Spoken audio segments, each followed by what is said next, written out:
먼저 자연주기 시험관하기 시술입니다. 말 그대로 배란에 관여하는 배란 유도제나 주사를 사용하지 않고 한 개의 난자만을 채취하는 방법입니다. 배란 장애가 심한 다낭성 난소 증후군의 경우는 이 방법으로 시도할 경우 언제 배란기가 되는지 몰라서 적용하기가 쉽지 않고요. 28에서 30주기로 비교적 생리주기가 정확한 분들에게 시도 가능한 방법이라 생각하시면 됩니다. 과배란 주사 비용이 전혀 들지 않기 때문에 주사비 본인 부담금만큼 비용이 줄어들게 됩니다. 단점은 하나의 난자만 채취하다 보니까 난자 채취 자체를 실패할 수 있겠습니다. 반대로 난자가 2개 나온 경우도 저는 경험했는데요. 자연주기로 난자 채취를 하러 들어갔더니 난포가 조금 작게 하나 더 있었고 그 난포에서도 난자가 채취돼서 최종 2개의 난자를 채취해서 임신에 성공한 케이스가 있었습니다.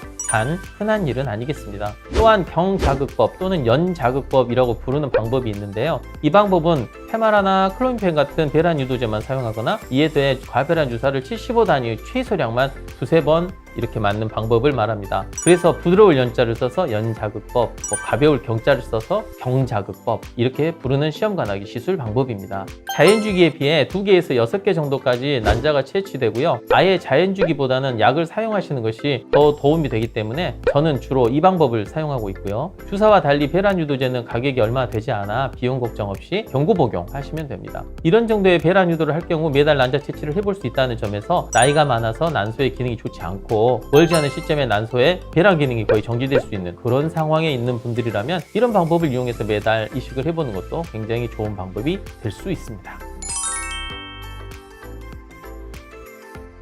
그렇지 않습니다. 지금 나오고 있는 이제 그래프를 보시면 검은색 네모가 연자극법, 하얀색 네모는 통상적인 과배란 시험관을 말하는데 채취 개수나 배아 개수는 당연히 과배란 주사 맞은 경우가 많이 나오지만 정상적인 배아 개수는 거의 차이가 나지 않습니다. 다른 그래프 하나 보시겠습니다. 설명드리자면 이전 다른 영상에서도 잠깐 언급한 적이 있는데 과배란 시험관의 경우 비정상 배아가 63%, 저자극법은 45%, 자연주기는 36%로 자극을 덜 할수록 정상 배아가 만들어질 확률은 높아지므로 임신율 자체는 조금 더 낮더라도 정상 출산율은 비슷하게 나타나게 됩니다. 물론 냉동 배아가 없어서 그 점이 가장 큰 단점일 수는 있겠고요. 폐에서 초록색으로 체크된 배아가 정상이니까 과배란에서 얻은 8개 중 2개만 정상 배아인데 반해 저자극법으로 얻은 4개의 배아 중 2개가 정상이라 별반 차이가 없다는 그런 이야기입니다. 장점은 배아의 질이 우수하고 내막의 수용성이 더 좋고요. 난소 과자극 증후군 같은 위험한 합병증이 일어나지 않는다라는 것입니다. 또한 다폐 임신도 매우 감소하게 되고 주사가 없으니까 환자 입장에서는 이거 뭐 하고 있는 게 맞나? 싶을 정도로 편합니다. 그리고 한 번 바늘로 찌르는 거라 마취도 하지 않습니다. 물론 과배란 주사 비용이 세이브 되겠죠? 그 점도 장점이 되겠습니다. 단점이라면 과배란 요법에 비해 의사가 경험이 더 많아야 하고 난자 채취 자체의 실패율이 높아진다는 점, 냉동 배아가 없어서 다시 주기 자체를 시작해야 한다는 점을 말할 수 있겠습니다. 있습니다. 배란은 마치 화산이 폭발하는 것과 이치가 같습니다. 어떤 에너지가 필요한 거죠. 우리 몸에서는 그 역할을 수축하는 근육이 담당하고 있습니다. 즉 난소의 난포 배란 역시 난포벽의 수축에 의해서 발생합니다. 그런데 수축은 프로스타글란딘 E2라는 물질에 의해서 생기고 결국 이 프로스타글란딘 E2의 작용을 억제하는 약물을 복용하면 배란이 일어나지 않게 됩니다. 진통제로 사용하고 있는 세레브렉스나 인도메타신 등의 약을 사용하면 되고요. 저도 간간히 사용하는데 효과가 매우 좋아서 조기 배란이 효과적으로 억제됩니다.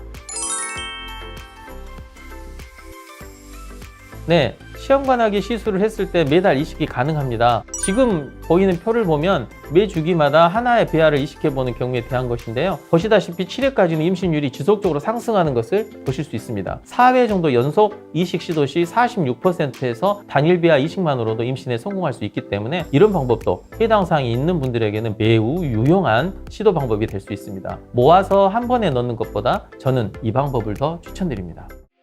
자연주기나 연자극법 시험관 아기 시술은 예후가 좋은 젊은 난임 여성 35세 이하 난소 기능이 매우 좋은 경우 나이 요인이나 난소 기능 저하로 인해 채취 개수가 서너 개 이하로 예상되는 여성 난소 과자극 증후군의 위험성이 높은 여성 인리적, 종교적 이유로 인해 배아 냉동을 하지 않기를 원하는 경우 등에 시행합니다.